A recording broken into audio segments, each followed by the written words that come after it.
જૂનાગઢના કેશોદમાં પૂરગ્રસ્ત વિસ્તારોની આમ આદમી પાર્ટીના નેતાઓએ મુલાકાત લીધી અને જેમાં સાંભલી ડેમ હેઠળના પૂરગ્રસ્ત ગામોનો આમ આદમી પાર્ટીના નેતાઓએ પ્રવાસ કર્યો હતો। આ ડેમમાંથી આડધર પાણી છોડાતા ખેડૂતોની જમીન પાણીમાં ગરકાવ થઈ ગઈ છે। ખેડૂતોએ રજૂઆત કરતા કહ્યું છે કે તંત્ર પાક નુકસાનીનો તાત્કાલિક સર્વે કરાવે અને આર્થિક મદદ કરે તેવી પણ ખેડૂતોએ માંગ કરી હતી।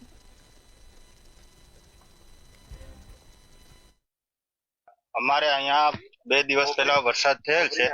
ઓછામાં ઓછો 15 ઇંચ વરસાદ છે, જેના કારણે અતિવૃષ્ટિ જેવો માહોલ થઈ ગયો છે અને લગભગ 50% જેવી જમીન ધોવાણમાં ગઈ છે અને મગફળીનો પાક અને કપાસનો પાક એકદમ ફેલ ગયેલ છે, જેનું વળતર માટે આ લોકોને અમે બોલાવ્યા હતા અને આજે સર્વેમાં કોઈ સરકારી ઓફિસર કે કોઈ આવેલું નથી, જેવી અમારી માંગણી છે કે તાત્કાલિક ધોરણે આવી અને બધું સર્વે કરે।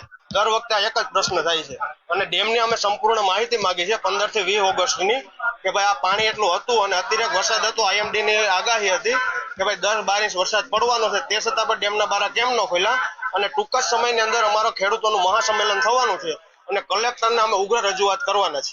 કોરાસા ડેમમાંથી એક સાથે જે પાણી છોડવામાં આવ્યું છે એના હિસાબેથી વહીવટી તંત્રની બેદરકારી અને અનાવડતના હિસાબેથી આજે અમારા ગામમાં 500-700 વીઘા જમીનનું ધોવાણ થયું છે અને ખેડૂતને થયેલું નુકસાન તાત્કાલિક ધોરણે ભરપાઈ કરવામાં આવે એવી અમારા ગ્રામ્યજનો વતી હું સરકારને રિક્વેસ્ટ કરું છું કે અમે સરકારશ્રીને અપીલ કરી રહ્યા છીએ કે જે યોજના છે પાક નુકસાનીની હોય એ પાક નુકસાનીની યોજના તાત્કાલિક લાગુ કરી અને ખેડૂતોને પાક નુકસાનીનું વળતર આપવામાં આવે।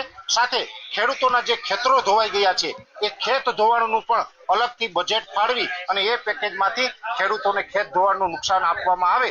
એટલે આમ બંને નુકસાની છે તાત્કાલિક ધોરણે સરકાર છે એ આપે એવી અમારી અપીલ છે। ગામડાઓની પરિસ્થિતિ એટલી બધી વિકટ છે, ખેડૂતોની પરિસ્થિતિ વિકટ છે કે મગફળીનો પાક સદંતર ફેલ છે, અન્ય નુકસાની છે। આ નુકસાનીની પાછળ મૂળ કારણ જો કોઈ હોય તો ઘણા બધા એમ લોકો એમ કહે છે કુદરતી નહીં, માનવ સર્જિત છે।